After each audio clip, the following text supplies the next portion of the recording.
So, video games are not really my thing, but luckily this isn't a video game review. This is an unboxing of Assassin's Creed Brotherhood of Venice. And yes, that is a big, massive box.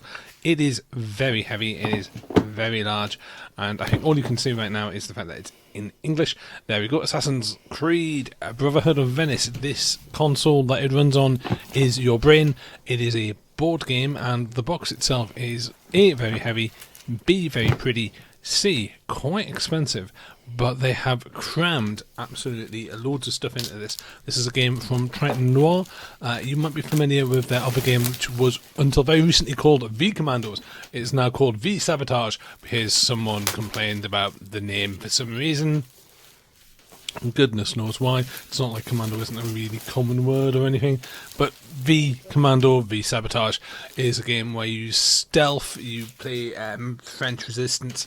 Triton Noir is a French company. You're a member of the French resistance during World War II, and you use stealth and subtlety to solve problems as a team. Assassin's Creed Brotherhood of Venice, and goodness me, will this lid not come off, but Assassin's Creed Brotherhood of Venice is very similar in the sense that you play one of 4 of the assassins, and off you go on a massive series of quests. Now this isn't just one, it is one game, but it isn't just like one scenario. There are absolutely piles of scenarios and stuff that you unlock during the game, so there's various envelopes. So what we have here is we have the little stat cards, little stat blocks, neatly presented there. So rather than, you can take your various character options and you can use that to keep yourself sane. This is a complicated game, but it's not as complicated as many, non-board game people might look at it and go, oh, this looks really complicated. It really isn't. What we have here is a kind of shock and awe of components. So there's a load of really nice pieces here that are specifically designed to make you go, oh, that's really pretty. As you can probably tell, this started life as a Kickstarter, which is why it's so comprehensive, because Kickstarters tend to be one big box and done rather than lots and lots of expansions. I did have another look through the rulebook, because I've got to have a look through the digital version of the rulebook, and it is really nice. So like, as you'd expect from a dungeon crawl, this is essentially a dungeon crawl game. Despite the fact that I'm like, oh, it's all about being stealthy and all the rest of it. You have a board, you have models, you have dice, and then you run through a variety of scenarios. The campaign booklet basically starts the story for you, and certain choices that you make will preclude other scenarios and other things that you might do. You can always go back and play them again. As always, sturdy cardboard counters, because sturdy cardboard counters, that's what you want. And now we get kind of into what I think is the meat of any good board game like this, is well-designed board components for the actual game. So right now we have rooftops, because it's Assassin's Creed. If you don't know the franchise, it's a franchise about jumping off rooftops, stabbing people in the junk and running away. That's the kind of the vibe of the game. The puzzle of this game, of course, is not getting caught or not triggering off certain things that are within the scenario. So you're going to spend a chunk of your time putting the boards together before you play. So if you have one of those fancy board game tables, then you're sorted. And then you're going to have to solve the puzzle of the game itself. Now, they are an absolute ton of models in this game. It's one of the reasons why it's so heavy. Those little ring pieces on the side there, basically there so you can differentiate different models from different places, so you can keep yourself kind of sane. I really do like the ladders, because, it's Assassin's Creed. You're going to be running up ladders. That's a bear. I'm always a sucker for a bear. It's a dancing bear. I think he's in only one specific scenario, which gives you a rough idea as to how they think about this game. Where they're like, well, we want a bear. We'll just put a bear in there and put like a little bear scenario. Guy with a hawk or guy with a falcon. You always want a guy with a falcon just in case you need to do falcony things. They are also like unique characters for your assassins. This is a 4-player game, so you're going to be picking up 4 different assassins. There is a useful kind of sanity check insert here as well, so you know exactly how many of each models you have, so when you put the game away you don't get absolutely lost or confused.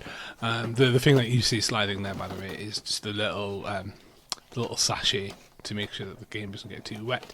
And yes, guys on horseback more guys on horseback, and that is a boat.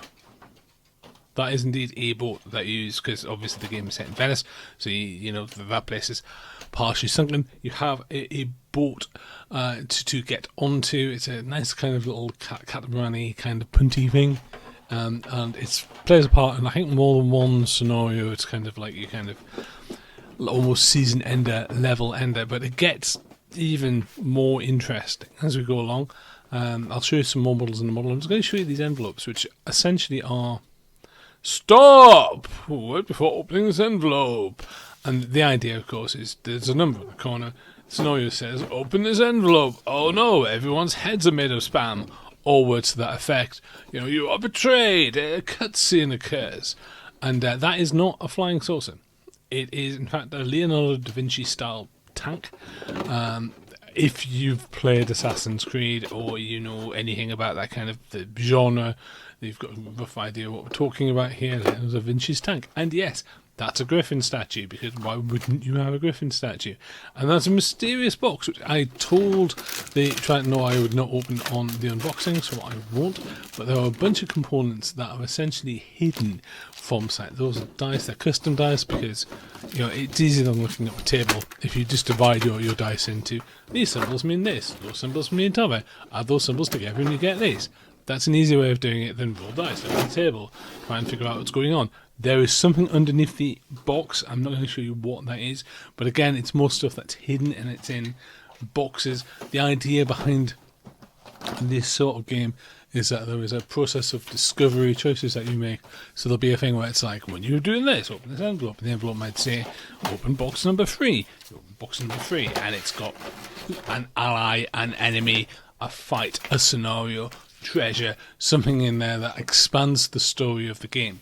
Now, it is essentially, having since recorded this, having actually had an opportunity to play some of this, it is essentially V-COMMANDOS, but much more fancy and much more comprehensive, and there's much more in here to do. You've got more ideas and more game, basically. What is also interesting is this is probably the only game that you will actually need for a good chunk of time. If you decide that you're going to play Assassin's Creed, then grab some friends and this is it. This is your Thursday night gaming experience, much like, say, Frostgrave or that sort of thing. There's a lot of kind of games out there that are specifically designed and specifically written in such a way that you can have that adventure. It's an adventure in a box for you to play and for you to enjoy. So yep, so Ubisoft Triton Noir, massive box. It says 30 to 60 minutes. That's a lie. It's 30 to 60 minutes per scenario, but they are an absolute pile of scenarios for you to enjoy.